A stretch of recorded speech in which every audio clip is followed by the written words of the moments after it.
Sugar is literally the devil. Sugar is the devil. Sugar is everywhere. Added sugar is everywhere. Added sugar is almost in 99% of the foods that human beings consume.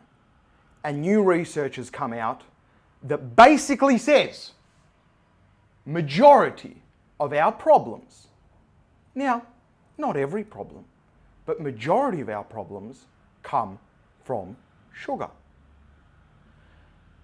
I have never deep dived into sugar like I have in the last 6 months. I'm going to explain to you what I've found, what I've tested on myself. I hope that you're going to relate to a few things. I hope that you're going to see things and start to see in your life how sugar is affecting your life. No, it's not about weight. No, it's not about health. No, it's not about eating ice cream or not eating ice cream. No, it's not about devilizing the companies. But it is about knowing what the hell you're putting in your body, and these things that we think are us, or these problems that we think are us, or there's something broken with us. It's time to start connecting the dots to your sugar intake. Let's go.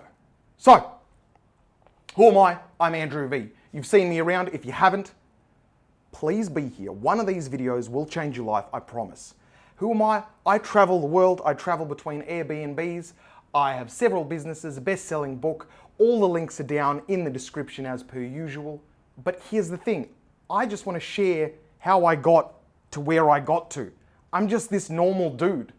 I was 120 kilos for most of my life, not confident, feeling like crap, working the 9-to-5 job, and I just didn't want to do it anymore. I was like, this isn't living. I was watching other people live, YouTube, famous people. I was watching other people live, and I was just an observer, but I wasn't on the court and playing the game. So I decided, no, I'm going to get on the court and become a better human being. And it took me so long because I had to work on myself. That's the reality of it. There's no secrets, there's no hacks. Sugar is one of those things. So, let's talk sugar. Let's talk what you need to know about sugar. Added sugar is the quickest form of energy that our body can use outside of any other food item, right?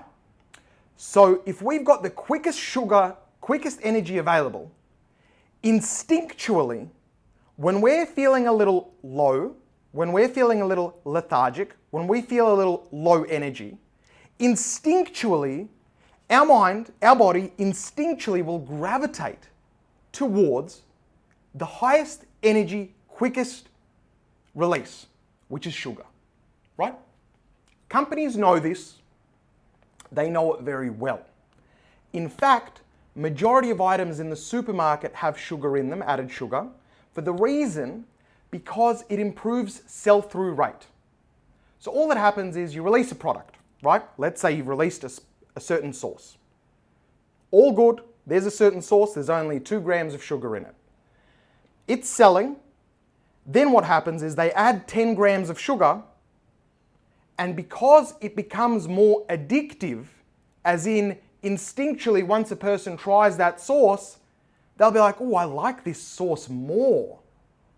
No, they're saying I like the energy more because it gives me a quicker hit of energy. So they will end up buying more of that sauce. It improves sell-through rate. So really simple. Imagine yourself, you're a company, right? You're a company and you're like, we want to make more profits. So we can get into more stores, but we're already in majority of stores. Some stores won't accept us because not enough people buy our product. How do we make more people buy our product? Well, let's put the ingredient in there that makes them buy more of our product. It's a legal ingredient. It's used everywhere. Hell, you can buy kilos of it. So they put it in there. That's what sugar is. Fine, it's just high energy. That's cool. What's wrong with that? Here's what's wrong with that. Sugar creates a very big high and a very big low. Sugar in fruit form is fine because it's got fiber attached to it. Fiber basically means it's got like Imagine fiber as stringy stuff or like sand stuff.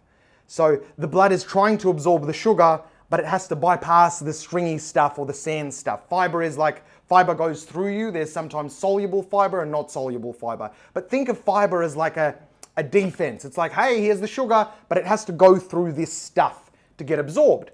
So it gets absorbed slowly. When you don't have fiber in it and it's just added sugar, it just goes, hey, there's sugar, boom. You get a spike. That spike is unnatural. And that spike is so high that there's a big crash.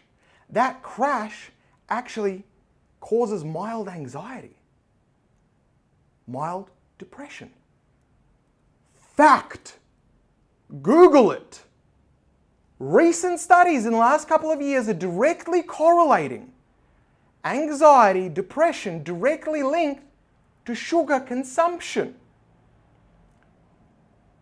Forget facts. I'm not a facts person because facts only make yourself feel better, me feel better, and we all get to be smart and do nothing about it. Here's what I want you to do. Next time you have a decent amount of sugar, observe how you feel about yourself the next day, your mental health the next day. So let's say I wasn't having a lot of sugar and then I had a decent amount of sugar. How do I feel the next day? Start to connect the dots. Then wait a couple of days with no sugar and then say, how was your mental health then? That's how you'll start to recognize that. On top of that, sugar inflames you, but it doesn't just inflame you, it inflames your brain. It worsens brain function. Fact. Proven. Fact. Proven. Alzheimer's.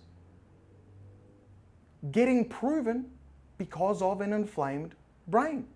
Inflamed because of sugar consumption. It's not the company's fault, right? If we just want to make more profits, more money. We just want more.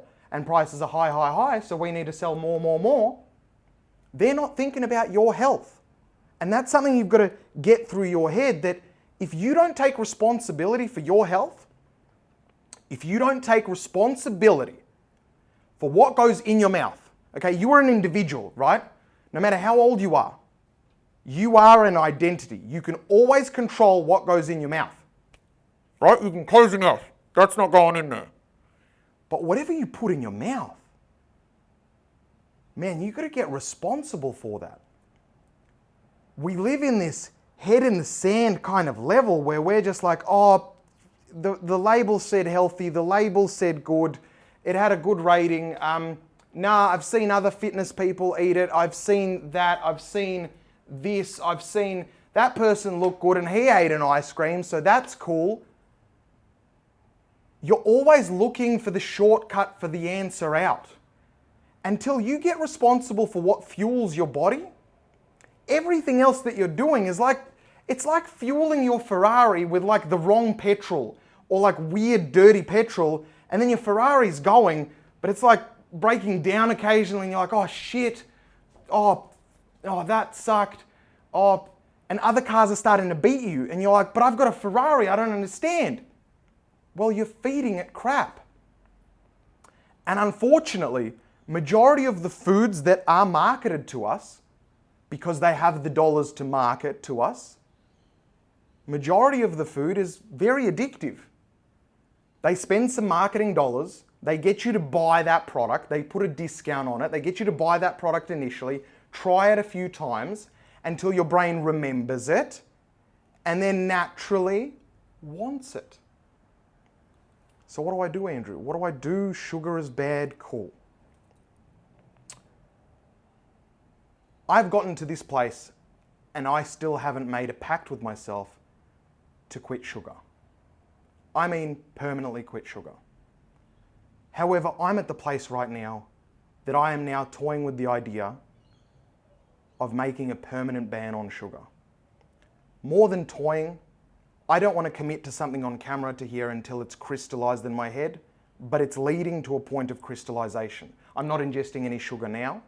I'm trying to set up rules around it because, for example, sriracha has sugar in it, but I only have 1 gram. So I'm thinking more like big sugar products, because I realize that I have a severe mental reaction. I watch other people have a severe mental reaction. I research there's a mental reaction. There's a motivation reaction. There's a confidence reaction. There's a body inflamed reaction. There's a performance reaction. There's an awakeness and aliveness reaction. And is it really worth me eating some colored peanut M&Ms or some ice cream because I've seen them dancing and they're like, oh, there's a couple and they're eating an ice cream together and they're dancing and they're laughing. Imagine how good that would be. We are delusional. We are marketed feelings. And then we're like, oh, I want that feeling. And we get that little energy spike as well. And we're like, woo! But then we don't know what happened, but the next day is worse. And we're like, oh, well, that's because yesterday was so good with the ice creams. Maybe we should do an ice cream today, or let's do another sugar item today. And then the cycle continues and continues. Look, I've given you a lot of data. What do? I don't know what you do. But the first thing I would do is start noticing how much sugar you're consuming. That's step one. Notice how much sugar you're consuming. Step two, with the sugar that you are consuming, start noticing when I increase my consumption of sugar, what happens to my habits? What happens to my mentality? What happens to how I feel? You need to start to make that connection within yourself. Only then will you be aware to your current pains or your current not pains with sugar. Then you can start to make better decisions. Sugar is a big topic. This isn't going to be the first time I'm going to cover it. This isn't going to be the only time that I'm going to cover it. But I aim to cover things in real world, real life stuff that's actually going to make a difference. If you want more knowledge and you're overweight and you want to lose weight, I have a whole chapter on sugar and how to really wean yourself off sugar. It's called The Psychology of Weight Loss. It's a bestseller. It's linked in the description. Or you've probably already read it or you know it, right? But wherever you're at, the biggest thing is start connecting yourself with the sugar. I ingest sugar. What happens to me over the next couple of days? That's where I'd start. For now, I'm not touching sugar. I will be back with my commitment. I know the truth hurts, but if you're willing to confront the truth, you can then, only then, start to make better decisions. And your life and everything about it is based on your habits and how you treat yourself. You treat yourself better, your life gets better. That's it. Much love. Peace.